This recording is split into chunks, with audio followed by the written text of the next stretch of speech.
Shalom. Renungan kali ini berjudul Berkat Menggantikan Kutuk, bagian 6, oleh Evangelis Lokamanya Prawiro. Aspek kelima pertukaran di salib, pindah dari kutuk ke berkat. Dikatakan secara eksplisit dalam Galatia 3 ayat 13-14, Kristus telah menebus kita dari kutuk hukum Taurat dengan jalan menjadi kutuk karena kita. Sebab ada tertulis, terkutuklah orang yang digantung pada kayu salib. Yesus Kristus telah membuat ini supaya di dalam Dia berkat Abraham sampai kepada bangsa-bangsa lain, sehingga oleh iman kita menerima roh yang telah dijanjikan itu. Ini pertukarannya. Setiap kutuk yang turun ke atas kita sebagai gantinya turun ke atas Yesus, agar semua berkatnya disediakan bagi kita. Yesus dibuat menjadi kutuk untuk menggantikan kita, agar kita menerima berkat Abraham. Dengan jalan apa Abraham diberkati? Jawabannya diungkapkan dalam Kejadian 24 ayat 1. Adapun Abraham telah tua dan lanjut umurnya, serta diberkati Tuhan dalam segala hal. Berkat Abraham mencakup setiap area hidup kita, dan itu berkat yang disediakan untuk kita melalui iman dalam pertukaran yang terjadi ketika Yesus dibuat menjadi kutuk di salib untuk kita. Untuk memulai menganalisa kodrat kutuk dan berkat ini, kita perlu kembali ke awal pasal di mana kunci ayat ini ditulis. Hai orang-orang Galatia yang bodoh, siapakah yang telah mempesona, bewitch, menyihir kamu? Bukankah Yesus Kristus yang disalibkan itu telah dilukiskan dengan terang di hadapanmu? Galatia 3 ayat 1. Dalam beberapa ayat kemudian, Paulus mengingatkan orang-orang Kristen Galatia mengenainya yang menganugerahkan roh kepada kamu dengan berlimpah-limpah dan yang melakukan mujizat di antara kamu.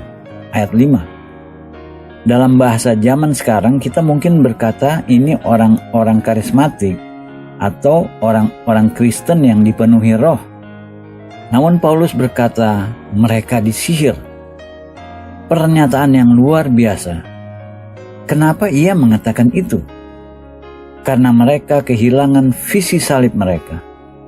Yesus Kristus yang disalibkan itu telah dilukiskan dengan terang di depanmu. Paulus menulis, namun sesuatu telah terjadi pada mereka yang mengaburkan visi salib mereka. Suatu kuasa satanik yang jahat masuk dan menutup pengertian mereka tentang salib dengan menggunakan kata mempesona atau disihir. Dalam bahasa Yunani, baskaino. Paulus menyebut kuasa itu sihir. Sangat penting untuk dimengerti bahwa sudah diselamatkan atau dipenuhi dengan Roh Kudus atau bisa melakukan mujizat-mujizat tidak menjamin kita dikecualikan dari penipuan. Masih dimungkinkan pengaruh satanik bekerja di antara orang-orang Kristen dengan sasaran mengaburkan salib. Jika kita kehilangan visi salib kita, satu-satunya dasar yang mana adalah total persediaan Allah untuk kita. Kita tidak lagi memiliki fondasi untuk persediaannya. Juga, salib adalah di mana Yesus mengalahkan Satan dan kerajaannya. Ia telah melucuti pemerintah-pemerintah dan penguasa-penguasa. Paulus menulis dalam Kolose 2 ayat 15, Yesus menjadikan mereka tontonan umum dalam kemenangannya atas mereka di salib. Satan tidak pernah bisa membatalkan kekalahan yang ia alami di salib. Namun strateginya yang licik menghalangi orang-orang Kristen menyadari apa yang telah dicapai di salib bagi orang percaya. Paulus memulai hampir dalam setiap suratnya dengan mengucap syukur kepada Allah untuk apa yang Dia sudah lakukan bagi penerima-penerima surat itu. Bahkan ketika Rasul dipaksa menegur gereja di Korintus mengenai hubungan seks, sedarah, perzinahan, dan kemabukan di meja Tuhan, ia memulai surat pertamanya kepada orang-orang Korintus dengan mengucap syukur kepada Allah untuk kasih karunia Allah yang diberikan kepada mereka. Lihat 1 Korintus 1 ayat 4. Meski demikian, ketika ia menulis kepada orang-orang Kristen Galatia, Paulus menunjukkan keprihatinan besarnya pada mereka. Aku heran bahwa kamu begitu lekas berbalik, mengikuti suatu Injil lain. Galatia 1 ayat 6. Apa masalahnya? Bukan kemabukan atau imoralitas. Masalahnya adalah legalisme. Paulus jauh lebih kecewa tentang legalisme daripada tentang dosa kedagingan. Akibat sihir ada dua. Pertama, mereka menjadi duniawi. Paulus memberi peringatan tegas dalam Galatia 5 ayat 16-21 tentang pekerjaan kedagingan, imoralitas, kenajisan, dan lain-lain. Sihir membuka jalan untuk dosa-dosa kedagingan. Setelah kehilangan visi salib, orang-orang Galatia menjadi sangat legalistik. Mereka mencoba memperoleh kebenaran dengan mentaati seperangkat peraturan. Dua definisi sederhana legalisme. Pertama, legalisme adalah usaha untuk memperoleh kebenaran dari Allah dengan mentaati seperangkat peraturan yang Allah larang. Kebenarannya, kekristen bukan seperangkat peraturan. Mentaati peraturan-peraturan bukan jalan untuk memperoleh kebenaran dari Allah. Kedua, legalisme atau menambah pada persyaratan untuk memperoleh kebenaran yang Allah sudah nyatakan dalam firman-Nya. Tidak seorang pun mendapat otoritas untuk menambah pada persyaratan Allah. Ini dinyatakan di akhir Roma 4. Karena kita percaya kepada Dia yang telah membangkitkan Yesus, Tuhan kita, dari antara orang mati, yaitu Yesus yang telah diserahkan karena pelanggaran kita dan dibangkitkan karena pembenaran kita. Ingat bahwa dijustifikasi berarti seolah-olah kita tidak pernah berdosa. Jangan lupa kata justifikasi itu. Tidak ada tambahan yang dibutuhkan, dan tidak ada seorang pun yang mendapat otoritas untuk menambah pada persyaratan untuk memperoleh kebenaran. Namun gereja di Galatia telah menjadi duniawi dan legalistik. Mereka juga berada di bawah kutuk yang mana selalu akhir dari orang-orang yang berpaling dari Injil kasih karunia ke Injil perbuatan-perbuatan. Paulus menyimpulkan dalam Galatia 3 ayat 10, karena semua orang yang hidup dari pekerjaan hukum Taurat berada di bawah kutuk. Sebab ada tertulis, terkutuklah orang yang tidak setia melakukan segala sesuatu yang tertulis dalam kitab hukum Taurat. Ketika kita mencoba memperoleh kebenaran dari Allah dengan mentaati seperangkat hukum, dan lalu kita melanggar hukum yang mana saja, kita berada di bawah kutuk. Kita diharuskan mentaati seluruh hukum setiap waktu, atau jika tidak demikian, tidak ada gunanya bagi kita untuk memperoleh kebenaran. Untungnya Paulus tidak berhenti dengan masalah itu. Ia mengungkapkan jalan keluarnya dari bawah kutuk. Jika kita membayangkan gambaran Yesus mati di salib, kita tidak akan mau berada di bawah kutuk. Di sana ia tergantung dalam kehinaan dan rasa sakit mendalam, ditinggalkan oleh murid-muridnya, ditolak oleh orang-orangnya sendiri, tanpa apapun dalam dunia ini, ditolak oleh surga, di bawah kegelapan supernatural, dan menyuarakan tangisan rasa sakit mendalam. Masalahnya, hari ini mayoritas orang Kristen tidak memiliki konsep jelas apa kutuk itu, bagaimana bekerjanya, atau bahkan bagaimana mengenalinya. Jika kita sakit, kita biasanya tahu kita sakit. Jika kita berdosa, kita kemungkinan tahu kita berdosa.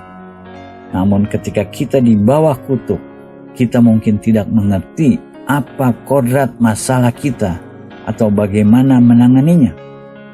Namun ini apa yang dicapai melalui pertukaran kelima ilahi. Kita bisa ditebus dari kutuk karena disalib.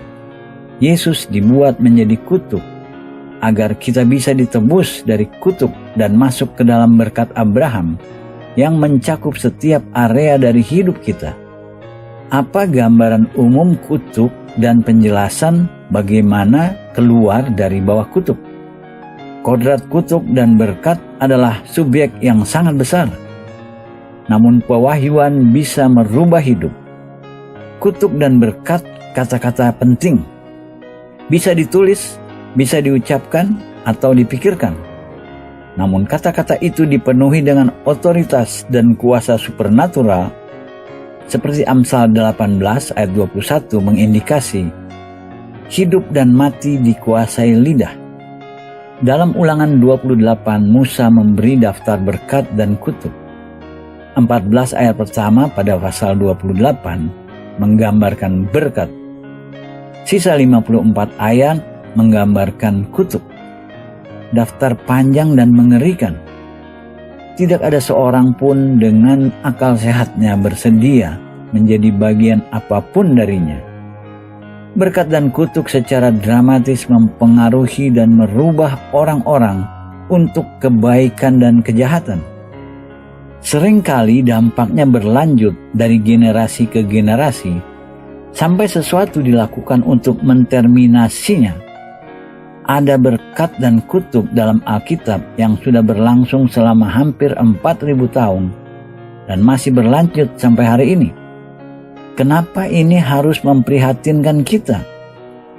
Karena bisa ada masalah dalam hidup kita yang kita tidak tahu sumbernya, namun yang bisa ditelusuri ke belakang, ke sejarah sebelumnya, mungkin bergenerasi-generasi ke belakang. Kita bisa meraba-raba suatu masalah yang kita tidak tahu bagaimana menanganinya sampai kita mengidentifikasi kodratnya.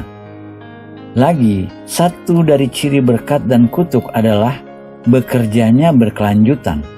Tidak harus selama-lamanya, namun sering untuk beberapa generasi. Dalam 10 perintah Allah, contohnya, Allah berkata bahwa jika kita menyembah Allah-Allah palsu atau membuat berhala-berhala, Ia akan membalaskan kesalahan bapa kepada anak-anaknya, kepada keturunan yang ketiga dan keempat dari orang-orang yang membenci Aku.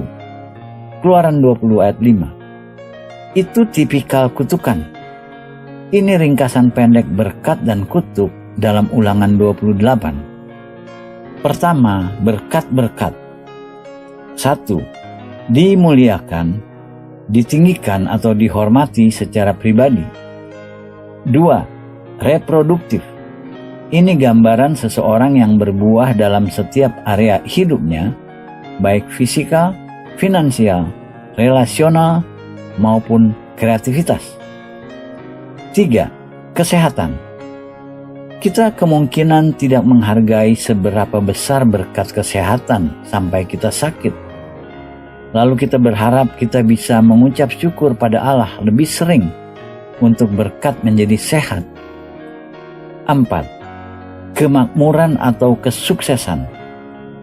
Kemakmuran dalam Alkitab tidak berarti hidup mewah atau berlimpahan kesenangan fisik, melainkan mencapai tujuan Allah dan berhasil melakukan kehendak-Nya. Dalam Yosua 1 ayat 8, Tuhan menjadikan Yosua bahwa apapun yang ia lakukan akan berhasil. 5. Kemenangan.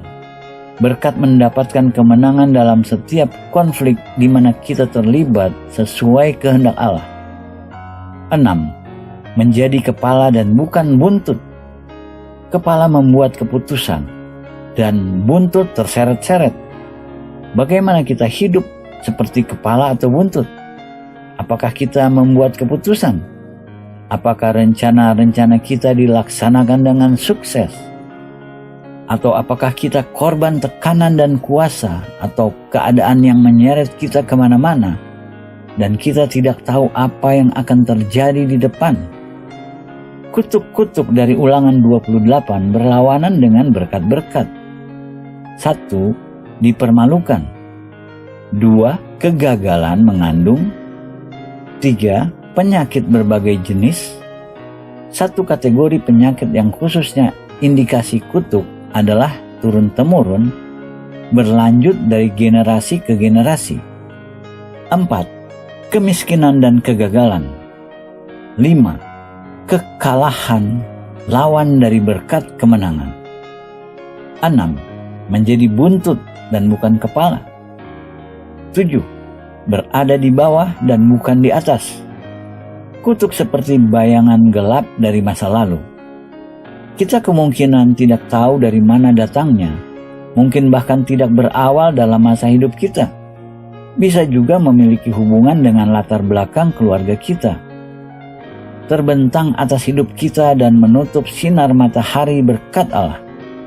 Kita bisa lihat orang lain di sekitar kita dalam terang matahari, namun kita sendiri jarang menikmati sinar matahari itu.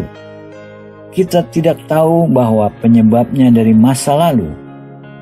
Atau kita bisa menyamakan kutuk dengan tangan jahat yang menjangkau kita dari belakang. Sesekali membuat kita tersandung atau mendorong kita keluar jalur. Kita bergulat keras untuk mencapai tujuan tertentu dalam hidup kita, di mana kita bisa berkata, "Sekarang saya sudah menyelesaikan semuanya." Namun pada momen tertentu, sesuatu terjadi dan keberhasilan itu lepas dari genggaman kita. Kita melewati pergulatan yang menyakitkan sampai kembali ke tingkat yang sama sebelumnya. Dan sekali lagi, si jahat membuat kita tersandung. Ini menjadi pola dalam hidup kita.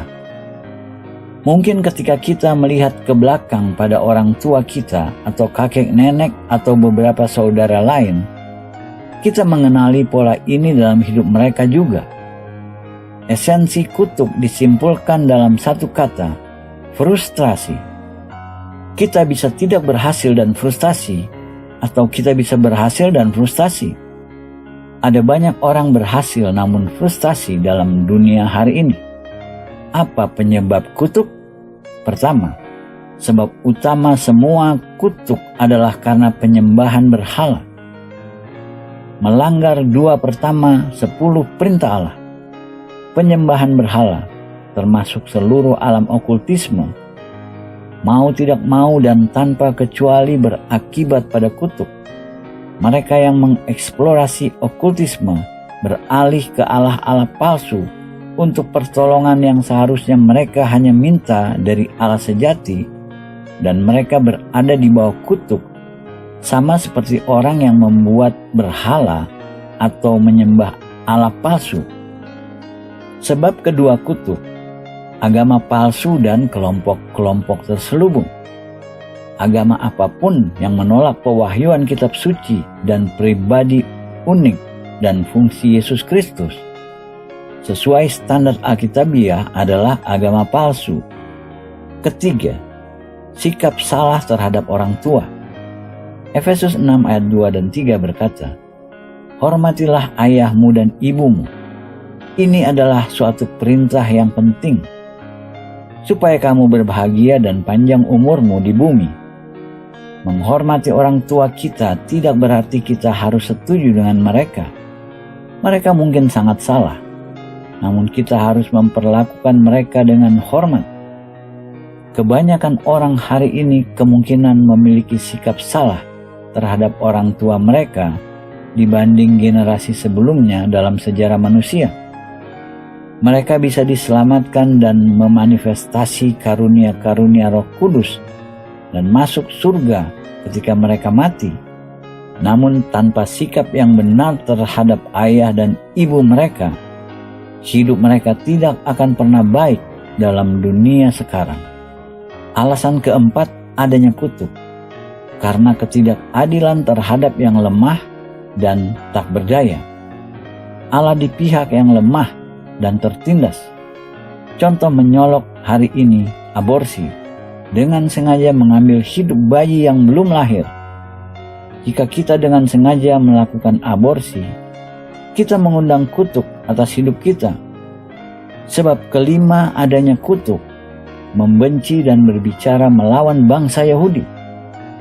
Ketika Allah memanggil Abraham, Ia berkata, "Aku akan mengutuk orang-orang yang mengutuk engkau." Kejadian 12 ayat 3. Janji ini ditransfer melalui Ishak kepada Yakub dan kepada keturunan-keturunan mereka. Tidak pernah baik bagi seseorang memiliki sikap salah terhadap atau mengucapkan kata-kata salah mengenai bangsa Yahudi. Keenam, kata-kata kita sendiri. Beberapa kutuk yang paling umum adalah kata-kata yang diucapkan pada diri sendiri. Saya tidak akan pernah bisa melakukan ini dengan baik. Ini selalu terjadi pada saya. Saya tidak bisa mengatasi situasi ini. Ketika kita membuat pernyataan seperti salah satu dari itu, kita mengucapkan kutuk pada diri kita sendiri.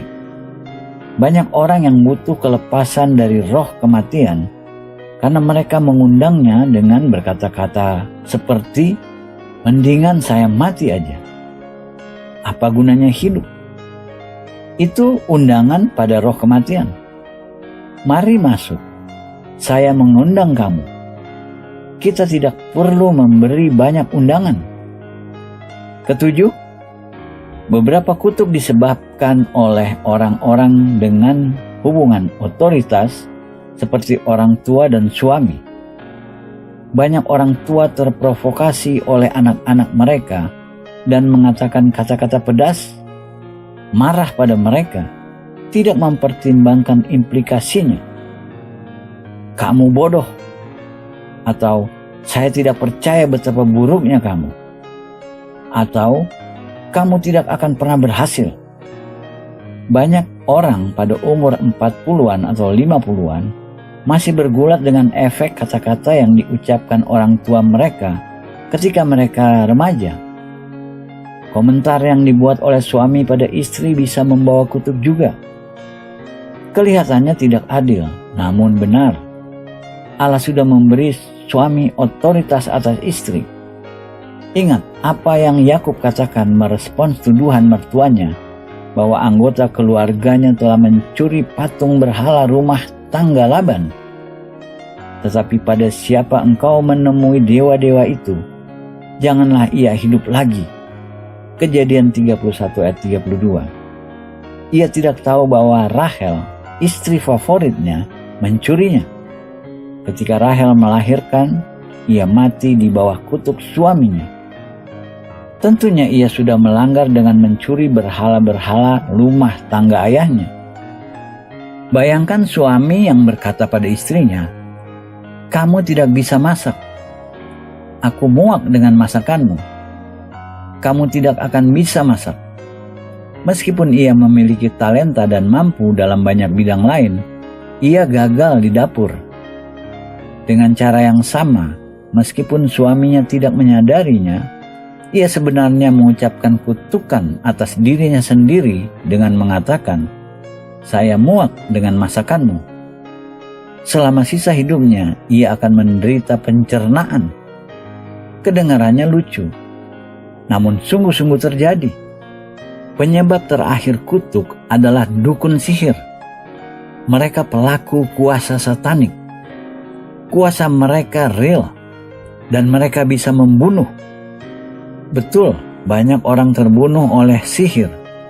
Perkumpulan penyihir di hampir setiap daerah di Indonesia berdoa secara spesifik melawan orang-orang Kristen dan melawan perkawinan-perkawinan pendeta. Tujuan tertinggi mereka untuk menghancurkan gereja Yesus Kristus. Di setiap negara di mana orang-orang memiliki spesialisasi dalam kuasa satanik, dukun dikenal sebagai orang dengan kuasa. Padanya orang-orang pergi dengan kebutuhan-kebutuhan dan masalah-masalah mereka. Di banyak negara, bahkan orang-orang penganut Kristen jika mereka tidak mendapat apa yang mereka mau dari Allah, mereka pergi ke dukun sihir. Sekarang kita sampai pada langkah-langkah untuk dilepaskan dari kutuk. Kita bersyukur pada Allah karena pertukaran di salib. 4 kata kunci untuk pelepasan: mengenali, bertobat, menolak, dan melawan. Pertama, tanya Allah untuk menunjukkan pada kita apa masalah kita. Sasarannya untuk mengenali masalah. Mungkin lampu sudah dinyalakan untuk kita. Dan sekarang kita mengenali bagaimana kita mengundang kutuk pada diri kita. Atau mungkin kita melihat masalah yang dimulai dari nenek moyang kita. Kedua, jika kita terlibat secara pribadi dalam apapun yang jahat, bertobatlah darinya. Sebagai contoh, kita mungkin terlibat dengan okultisme atau peramal atau belajar buku-buku mengenai okultisme. Jika demikian, kita perlu bertobat. Atau mungkin keterlibatan orang tua kita, kakek, nenek, atau leluhur yang membuka pintu pada kutuk masuk ke garis keluarga kita. Kita tidak bersalah, namun kita mungkin menderita akibat-akibatnya. Untuk menghilangkan dosa itu dari latar belakang kita, bertobatlah mewakili siapapun yang bertanggung jawab sebelumnya. Ketiga, buat deklarasi tentang kutuk, apapun itu. Ini bukan untuk saya. Saya sudah diselamatkan oleh darah Yesus. Iman saya dalam penebusannya. Di salib Ia mengangkat setiap kutuk yang harus saya tanggung, agar saya menerima semua kebaikannya. Dengan cara ini kita menolak atau membatalkan kutuknya. Keempat, Alkitab berkata, karena itu tunduklah kepada Allah dan lawanlah iblis, maka ia akan lari daripadamu. Yakobus 4 ayat 7. Iblis akan lari hanya jika kita tunduk pada Allah terlebih dahulu. Jika kita belum tunduk, ia akan tertawa di depan muka kita. Beberapa orang Kristen merubah urutannya. Mereka tunduk pada iblis dan menolak Allah. Kita mungkin melakukan itu pada diri kita, tunduk di bawah tekanan dan serangan iblis, dan mengizinkannya menginjak-injak kita. Itu tidak menyenangkan Allah. Bukan juga bentuk kerendahan hati, melainkan ketidakpercayaan. Bertahan dan lawan. Katakan, saya anak Allah. Kutuk ini bukan milik saya. Saya sudah ditebus dengan darah Yesus dan lepas dari tangan iblis. Mazmur 107 ayat 2 berkata, biarlah itu dikatakan orang-orang yang ditebus Tuhan. Penebusan kita tidak benar-benar bekerja sampai kita membuatnya kesaksian pribadi kita.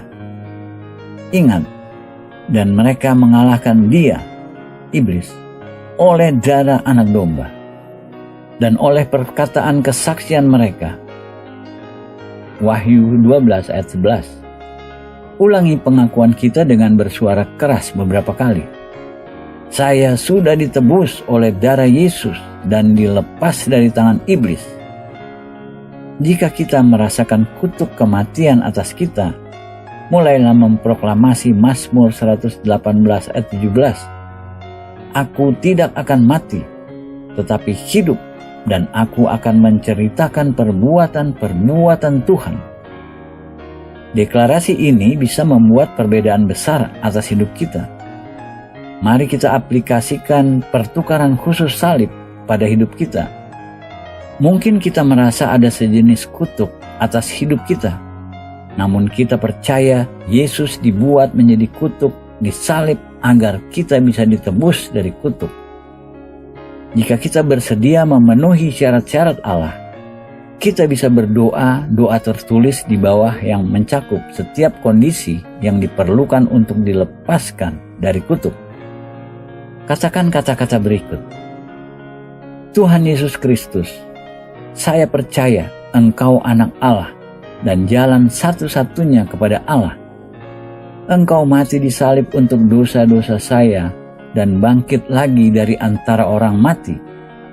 Saya percaya bahwa di salib Engkau dibuat menjadi dosa dengan kedosaan saya, agar saya bisa dibuat benar dengan kebenaran-Mu. Engkau dibuat menjadi kutuk dengan kutuk yang turun atas saya, agar saya bisa menerima berkat. Dan sekarang, Tuhan, saya datang padamu untuk kelepasan dari kutuk. Saya bertobat dari dosa apapun yang sudah menyebabkannya turun, apakah yang dilakukan oleh saya atau oleh nenek moyang saya. Saya menerima pengampunan-Mu. Saya mengambil sikap. Sekarang saya melawan iblis dan semua tekanan dan setiap hal yang ia ingin lakukan dengan melawan saya. Dalam nama Yesus, saya melawannya. Saya menolak menyerah padanya. Dalam nama Yesus, saya sekarang melepas diri saya dari kutuk apa saja atas hidup saya. Karena apa yang Yesus lakukan untuk saya di salib, dalam namanya, saya melepas diri saya sendiri dan saya menerima kelepasan sekarang melalui iman dengan rasa syukur dan pujian. Tuhan, saya berterima kasih padamu sekarang. Saya memuji-Mu sekarang. Saya percaya Engkau setia. Saya percaya Engkau melakukan apa yang saya minta Engkau lakukan. Saya komit hidup saya padamu, agar mulai saat ini berkat-Mu tinggal atas saya. Terima kasih Tuhan, Tuhan Yesus, terima kasih. Sekarang ambil waktu sejenak untuk mengucap terima kasih padanya dengan kata-kata kita sendiri. Terima dengan mengucap syukur apa yang Ia sudah lakukan dan apa yang Ia akan lakukan selanjutnya. Ikuti langkah-langkah untuk kelepasan dari kutuk dan akui pertukaran ilahi ini tidak otomatis menyelesaikan semua masalah kita mulai sekarang dan seterusnya. Meski demikian, membuka cara hidup baru di depan kita. Banyak orang yang sudah dilepaskan dari kutuk, beberapa harus melakukan pertempuran luar biasa. Perubahannya tidak terjadi dalam semalam. Kita harus siap meneruskan perlawanan melawan iblis dan mengatakan padanya, saya sudah memenuhi syarat-syarat. Iblis, kau tidak punya klaim lagi. Keluar dari jalan saya. Anak Allah, minggir. Ketika iblis tahu kita benar-benar sungguh-sungguh, ia akan menyingkir. Jadi, jangan kecewa sementara kita mengatasi beberapa sisa masalah. Ketahui bahwa kita sudah menatap wajah kita menuju terang dan bahwa kita bertumbuh ke arah yang benar. Percayalah, ada harapan. Amin.